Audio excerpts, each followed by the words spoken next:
Siphonic water tank cleaner കസ്റ്റമറുടെ കയ്യിലെത്തുമ്പോഴത്തേന് ഇതുപോലൊരു ബോക്സിനകത്തായിരിക്കും വരുന്നത്.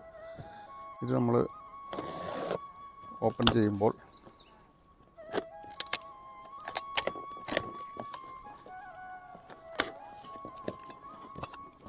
First ഇതാണ് കണക്ട് ചെയ്യേണ്ടത്. ഈ ത്രെഡുള്ള വശം ഇതിൽ കണക്ട് ചെയ്യണം. ഇതിൽ കണക്ട് ചെയ്യുമ്പോഴത്തേക്കിന് എല്ലാവരും ചെയ്തൊരു മിസ്റ്റേക്കാണ് ഇങ്ങനെ കൈ പിടിച്ചിട്ട് ഇങ്ങനെ പിടിച്ച് തിരിക്കാൻ ശ്രമിക്കുക. അപ്പോൾ ഇത് ഒടിയാനുള്ള സാധ്യതയുണ്ട്. ഇവിടെ ഇങ്ങനെ ഒടിഞ്ഞു പോകും. ഇത് നമ്മളിത് മുറുക്കുമ്പോഴത്തേന് ഇവിടെ വെച്ചിട്ട് വേണം മുറുക്കാനായിട്ട്. ഈ ഒരു ഭാഗത്ത് ഇങ്ങനെ കൈ പിടിച്ചിട്ട് ജസ്റ്റ് ടൈറ്റ് ചെയ്യുക. ഒരു 2 പിടിയൊക്കെ ഇത്രയും കയറിയാൽ മതിയായിരിക്കും. ഇത്രയും കയറിയാൽ മതി. ഇപ്പോൾ തന്നെ ഇത് ടൈറ്റായി. ഈ ബ്രഷ് താഴെ എത്തിക്കാനുള്ള ഒരു മാർഗ്ഗമൊന്നും മാത്രമേ ഉള്ളൂ ഈ ഒരു സ്റ്റിക്കിന് നമ്മൾ കാണുന്നുള്ളൂ. അല്ലാതെ ഈ സ്റ്റിക്ക് കൊണ്ട് വേറെ ഉപയോഗങ്ങളൊന്നുമില്ല. അതിനുശേഷം ഈ ഒരു ക്യാപ്പ് എടുത്ത് ഇതിലിടുക. ഈ 2 പീസ് ഇപ്പുറത്തും ഈ കണക്ടറുള്ള ഈ ഒരു പീസ് എടുത്ത് ജസ്റ്റ് ഇങ്ങനെ അകത്തോട്ട് കയറ്റി വെക്കുക. അകത്തോട്ട് കയറ്റി വെച്ചിട്ട് കുറച്ചൊന്നിങ്ങനെ അകത്തോട്ട് വെച്ചിട്ട് വേണം ടൈറ്റ് ചെയ്യാനായിട്ട്. എങ്കിൽ മാത്രമേ ഉള്ളൂ ഇത് ബലമായിട്ടിരിക്കത്തുള്ളൂ. അതിനുശേഷം അടുത്ത ഈ പ്ലെയിൻ ആയിട്ടുള്ള ഒരു പീസുണ്ട്. ഈ 2 സൈഡിലൊന്നും ഇല്ലാത്ത ഈ ഒരു പ്ലെയിൻ ആയിട്ടുള്ള പീസ്, ഇതിലും ഈ ഒരു ക്യാപ്പ് കയറ്റിയിട്ടതിന് ശേഷം ഈ ഒരു പൈപ്പിനുള്ളിലേക്ക് നമ്മൾ ഇറക്കുക. കുറച്ചിങ്ങനെ അകത്തോട്ട് കയറ്റി വെച്ചിട്ട് മുറുക്കുക. അപ്പോൾ ഇത് അലൂമിനിയം പൈപ്പ് ആയതുകൊണ്ട് തന്നെ നമുക്കിത് കൈകൊണ്ട് ഇങ്ങനെ ഇത്രയും മുറുക്കി വരുമ്പോഴേക്കും കയ്യിൽ കിടന്ന് വട്ടം കാണും. കറക്റ്റായിട്ട് ഇത് മുറുകത്തില്ല. എല്ലാവരും ഇത്രയും മുറുക്കി വെച്ചിട്ടായിരിക്കും ഇത് ടൈറ്റ് ആവുന്നില്ല എന്ന് പറയുന്നത്. ഇത്രയും മുറുക്കി വെച്ച് ടൈറ്റ് ആവില്ല. ഇതുകൊണ്ട് ലൂസായിട്ടിരിക്കും. അപ്പോൾ നമ്മൾ ഒരു കൈ ഇവിടെയും പിടിക്കണം, ഒരു കൈ ഇതിലും പിടിക്കണം. എന്നിട്ട് ഒന്നുകൂടെ നല്ലപോലെ ഇങ്ങനെ അങ്ങ് തിരിക്കുക. അപ്പോൾ ടൈറ്റ് ആവും. ഉണ്ടോ? ഇപ്പോൾ നല്ല ബലമായി. ഇത് നല്ലപോലെ മുറിയെങ്കിൽ മാത്രമേ ഉള്ളൂ ഇത് ടൈറ്റായിട്ടിരിക്കത്തുള്ളൂ. അല്ലെങ്കിൽ ഈ പൈപ്പിനുള്ളിലേക്ക് ഇങ്ങനെ കയറി അങ്ങ് പോകും. അതിനുശേഷം ഏറ്റവും ലാസ്റ്റത്തെ ഇതിവിടെ ഹാങ് ചെയ്തിടാനുള്ളൊരു കൊളുത്തുണ്ട്. ആ ഒരു പീസ് ലാസ്റ്റ് എടുത്ത് കയറ്റിയിടുക. ഇതുപോലെ തന്നെ മുറുക്കുക.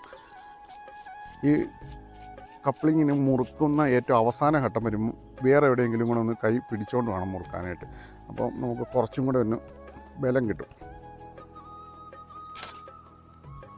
അതിനുശേഷം നമ്മൾ ഓസ് കണക്ട് ചെയ്യണം. ഓസ് കണക്ട് ചെയ്യുമ്പോൾ ഇവിടെ ഇങ്ങനെ ഒരു അടയാളം വെച്ചിട്ടുണ്ട്. ഈ ഒരു അടയാളം വെച്ചിരിക്കുന്നതെന്ന് വെച്ചാൽ ഇതിൻ്റെ ഈ സ്റ്റിക്ക് എങ്ങോട്ടാണ് വെച്ചിരിക്കുന്നത് അതിൻ്റെ ഓപ്പോസിറ്റ് സൈഡിലോട്ടായിരിക്കണം ഓസ് വരേണ്ടത്.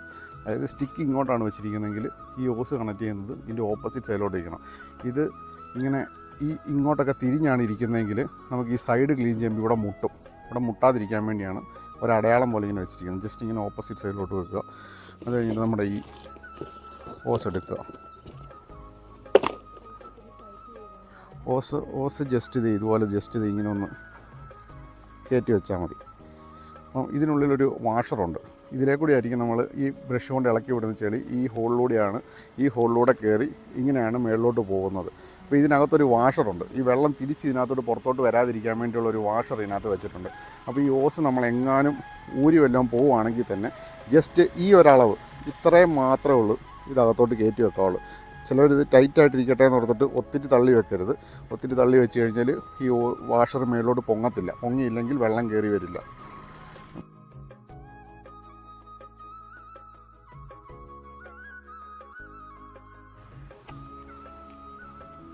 ഓക്കെ, നമുക്ക് ടാങ്കിൻ്റെ അടുത്തിട്ട് പോകാം.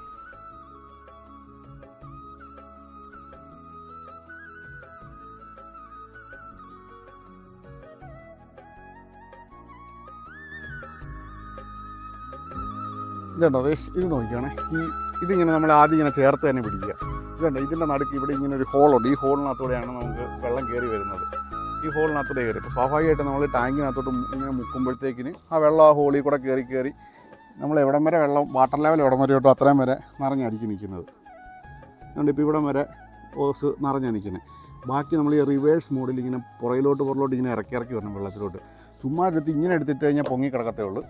അപ്പോൾ വെള്ളത്തിലോട്ട് ഇങ്ങനെ താന്നു പോകുന്നുണ്ടെന്ന് ഉറപ്പ് വരുത്തണം. കുറച്ച് വെച്ച് ഉണ്ടോ? ജസ്റ്റ് ഇങ്ങനെ താന്നു പോകുന്നതായിട്ട് ഉറപ്പ് വരുത്തുക. ഇത്രയും വന്നു കഴിയുമ്പോഴത്തേക്കിന് ഇതുണ്ടോ? വെള്ളം ഇങ്ങനെ തുളുമ്പി വരും ഇതിനകത്തൂടെ. കറക്റ്റായിട്ടാണ് നിറയ്ക്കുന്നതെങ്കിൽ വെള്ളം അങ്ങനെ തുളുമ്പി വന്നെങ്കിൽ മാത്രമേ ഉള്ളൂ. അത് കഴിയുമ്പോഴത്തേക്കിന് ജസ്റ്റ് എടുത്ത് പുറത്തോട്ടിടുക.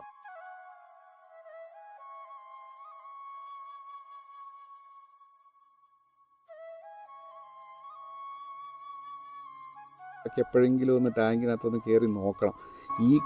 ഈ ഇത്രയും ചെളി പോകുന്ന ഈ വെള്ളം കണ്ടില്ലേ? ഇതിനകത്ത് കെട്ടിക്കിടക്കുന്ന ഈ വെള്ളമാണ് നമ്മൾ രാവിലെ എന്നാളും ഒന്ന് ബ്രഷ് ചെയ്തിട്ടാണെങ്കിലും വായി കൊള്ളാതിരിക്കത്തില്ലല്ലോ.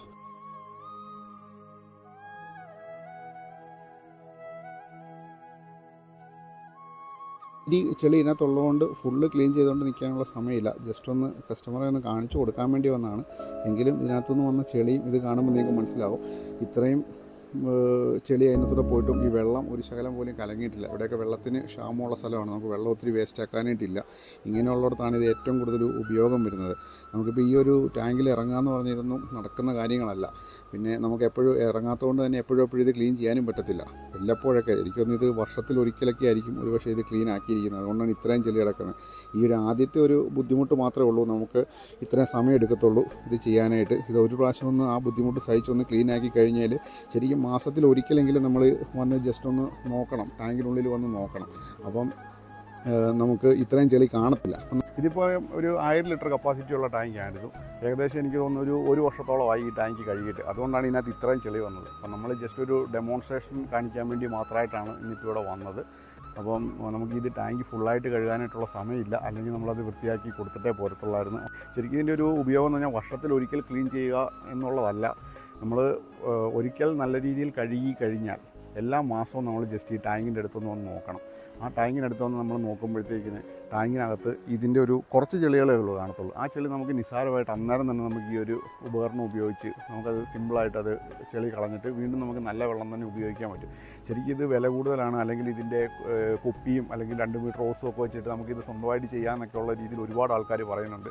ശരിയാണ്, നമ്മളൊരു 3 മീറ്റർ നീളമുള്ള ഓസ് എടുത്ത് ഈ ടാങ്കിനകത്ത് വന്നിട്ട് വെളിയിലോട്ട് ഇട്ട് കഴിഞ്ഞാൽ വെള്ളം പോകും. പക്ഷേ വെള്ളം പോകണമെന്നുണ്ടെങ്കിൽ ആ കൂട്ടത്തിൽ ഇത്രയും കനമുള്ളതുണ്ട്. ഈ ചെളിയൊക്കെ എന്ന് പറഞ്ഞാൽ ഇത്രയും കട്ടിയുള്ള ചെളികളാണ്. ഇത് ഈ മേളിൽ കൂടെ ഇത്രയും താഴെ ഇങ്ങനെ വലിഞ്ഞിങ്ങനെ കയറി തിരിച്ച് പോകണമെന്നുണ്ടെങ്കിൽ അതിനൊരു ഫോഴ്സ് ഉണ്ടായിരിക്കണം. അപ്പോൾ അത് കറക്റ്റായിട്ട് വെളിയിൽ പോകുന്ന രീതിയിലാണ് നമ്മൾ ഈ ഒരു ഉപകരണം ഇത് ഡിസൈൻ ചെയ്ത് വെച്ചിരിക്കുന്നത്. അപ്പോൾ ഇതിൻ്റെ ഈ താഴെ കണ്ടോ, ഈ ഒരു പല്ലുകൊണ്ട് നമ്മൾ ഇളക്കി വിടുമ്പോൾ ചെളി ഇളക്കി വിടുമ്പം ആ ഇളകുന്ന ചെളി, ഇതുകൊണ്ട് എന്തുമാത്രം ചെളിയാണ് ഇളകുന്നത്, ആ ഇളകുന്ന ചെളി അതേ നിമിഷം തന്നെ ഇതിനകത്തൂടെ കയറി വെളിയിലോട്ട് പോകുന്ന രീതിയിലാണ് ഈ ഒരു ഉപകരണം വികസിപ്പിച്ചെടുത്തിരിക്കുന്നത്. ഇത് നമ്മൾ ഒരിക്കൽ ഇത് മേടിച്ച് കഴിഞ്ഞാൽ പിന്നെ നമുക്ക് ഇതിനകത്ത് വേറെ ചിലവുകളൊന്നും വരുന്നില്ല. വേറെ സർവീസ് ചെയ്യേണ്ട ആവശ്യമില്ല. വേറെ കറണ്ടോ ബാറ്ററിയോ അങ്ങനെ വേറെ ഒരു രീതിയിലുള്ള ചിലവുകൾ നമ്മൾ വരുന്നില്ല. ഈ ഒരു ഉപകരണം ഒരു പ്രാവശ്യം മേടിച്ച് കഴിഞ്ഞാൽ പിന്നെ നമുക്ക് ആജീവനാന്തകാലം സൂക്ഷിക്കുന്ന പോലെ ഇരിക്കും. സൂക്ഷിക്കുവാണെന്നുണ്ടെങ്കിൽ നമുക്കിത് ലൈഫ് ലോങ് ആയിട്ട് തന്നെ ഉപയോഗിക്കാൻ പറ്റും. ഇതൊന്നും ഒട്ടിച്ചൊന്നും വെച്ചിട്ടില്ലാത്തതുകൊണ്ട് തന്നെ ഇതിനകത്ത് ഏത് പീസ് പോയെന്ന് പറഞ്ഞാലും നമുക്ക് അത് മാത്രമായിട്ട് മാറ്റിയെടുക്കാൻ പറ്റും. 2 വർഷത്തെ റീപ്ലേസ്മെൻറ്റ് ഗ്യാരണ്ടി നമ്മൾ തന്നെ പ്രൊവൈഡ് ചെയ്യുന്നുണ്ട്. ഇനി 2 വർഷത്തിന് ശേഷമാണെങ്കിലും എന്തെങ്കിലും സാധനം പോയി കഴിഞ്ഞാൽ നമുക്ക് ആ ഒരു പീസ് മാത്രമായിട്ട് ഇതെല്ലാം മാറ്റാനായിട്ട് പറ്റും. ഓക്കെ.